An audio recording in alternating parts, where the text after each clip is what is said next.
नमस्कार दोस्तों।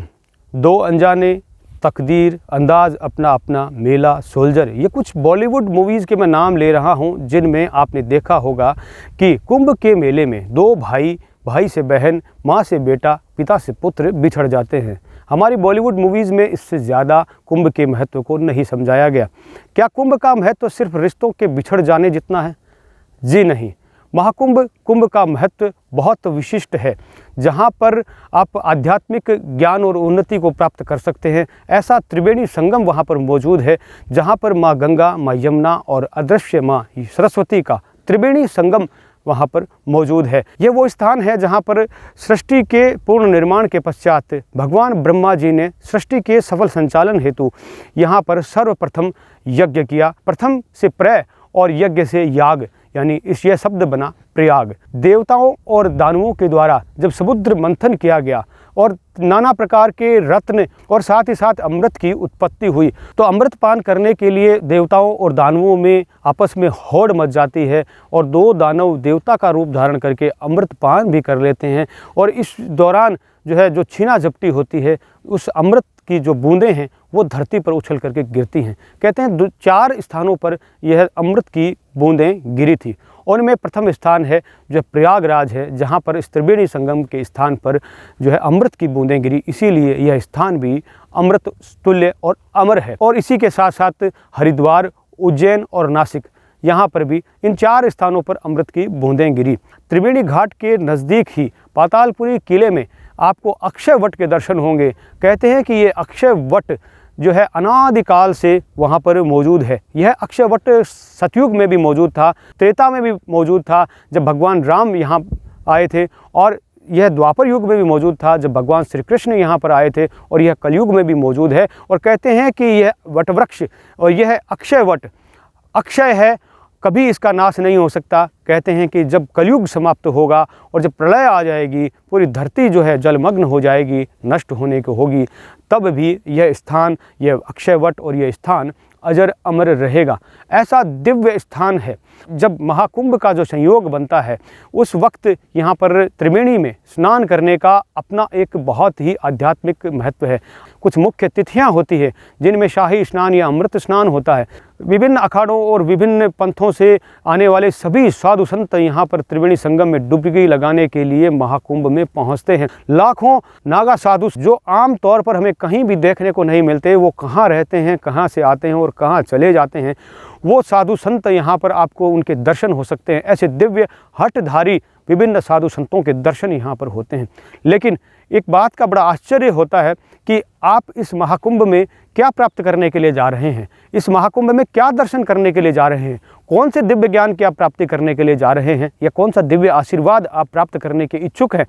जब ये देखते हैं कि तस्वीरें जो वायरल होती है कि वहाँ पर एक सुंदर आँखों वाली एक लड़की है जिसकी आंखें मोनालिसा की तरह आंखें हैं, और उसका नाम मोनालिसा निकाल दिया जाता है। वायरल वो गर्ल होती है, तमाम इन्फ्लुएंसर उनके पीछे पीछे दौड़ रहे हैं और उनके वीडियो बना रहे हैं। इसी तरह से एक साध्वी जो पूर्व में मॉडल रही हैं, उनको एक सुंदर साध्वी की बात कहकर उनको प्रचारित किया जाता है। उनके पीछे कैमरे लेकर लोग दौड़ रहे हैं, उनको दिखाया जा रहा है। क्या दिव्य महाकुंभ में यही सब कुछ देखने लायक है? बड़ा दुख होता है, बड़ा आश्चर्य होता है। कहते हैं कि इस त्रिवेणी संगम में, इस स्थान पर माँ गंगा, यमुना, सरस्वती के इस संगम स्थान पर भगवान श्री राम भी त्रेता युग में वनवास गमन के समय आए थे, उन्होंने स्नान किया था। भगवान राम जब रावण का वध कर देते हैं, उसके पश्चात अयोध्या आने के पश्चात इस स्थान पर फिर से आते हैं और यहाँ पर यज्ञ करते हैं, पूजा अर्चना करते हैं, और उन्हें ब्रह्म हत्या से मुक्ति मिलती है। ऐसा दिव्य स्थान है। अनेक मुनि महर्षियों के स्थान इस जगह पर मौजूद हैं। नाग वासुकी का मंदिर यहाँ पर मौजूद है, यहाँ पर हनुमान जी का मंदिर मौजूद है, और भी बहुत सारे ऐसे दिव्य स्थान हैं जहाँ पर आप दर्शन कर सकते हैं। किन पहाड़ की गुफाओं में ये चले जाते हैं, कहाँ पर ये तपस्या करते हैं, ये सब एक रहस्य ही है। जिनकी अखंड तपस्या, लंबी तपस्या के बाद में उन्हें नागा साधु की पदवी मिलती है, उन दुर्लभ सन्यासियों के दर्शन और आशीर्वाद आप इस जगह पर प्राप्त कर सकते हैं। और ऐसे ही पूरी दुनिया के लगभग 60 देशों के लोग यहाँ पर पहुँचे हुए हैं। क्या वो उन सुंदर आँखों को देखने के लिए पहुँचे हुए हैं? बड़ा अफसोस होता है हमारी इस सोच पर।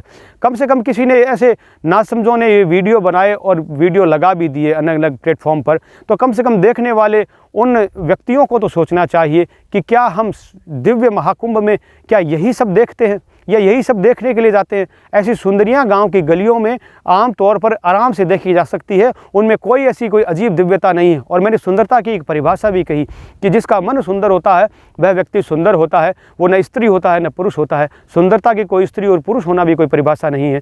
सुंदर वो व्यक्ति होता है जिसके विचार सुंदर होते हैं, जिसके मन में मानव कल्याण होता है, जिस स्थान पर पहुँचकर व्यक्ति पापों से मुक्ति पा सकता है, मोक्ष प्राप्त कर सकता है, आध्यात्मिक उन्नति प्राप्त कर सकता है, आध्यात्मिक ज्ञान प्राप्त कर सकता है, दिव्य स्वरूप को देख सकता है, दिव्य महाकुंभ को देख सकता है, भगवान की ऐसी दिव्य लीला को देख सकता है जिसको पूरा विश्व देखने के लिए यहाँ पर उमड़ा हुआ है।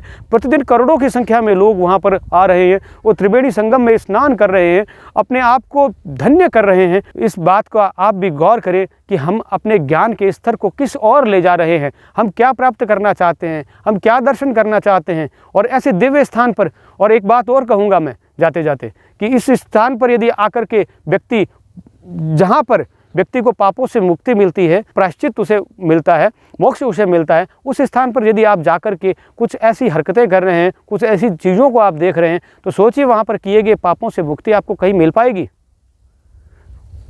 बस इसी बात को आप गौर कीजिएगा। मेरा ये वीडियो बनाने के पीछे यही उद्देश्य और यही एक निवेदन है आपसे कि यदि आप भी महाकुंभ में जाने वाले हैं और वहाँ पर आप डुबकी लगाने वाले हैं, तो मेरा एक निवेदन रहेगा कि आप निर्मल मन के साथ, एक पावन मन के साथ जाएं, जहाँ पर अविरल निर्मल बहती उस गंगा मैया और त्रिवेणी उस संगम में स्नान कीजिए, भगवान से आशीर्वाद प्राप्त कीजिए। विचारों को और मन को और तन को निर्मल और शुद्ध करने का स्थान महाकुंभ है। आध्यात्मिक ज्ञान और विशिष्ट आशीर्वाद प्राप्त करने का स्थान है, जहाँ से व्यक्ति को मोक्ष मिल सकता है। जय जय तीर्थराज, जय जय प्रयागराज।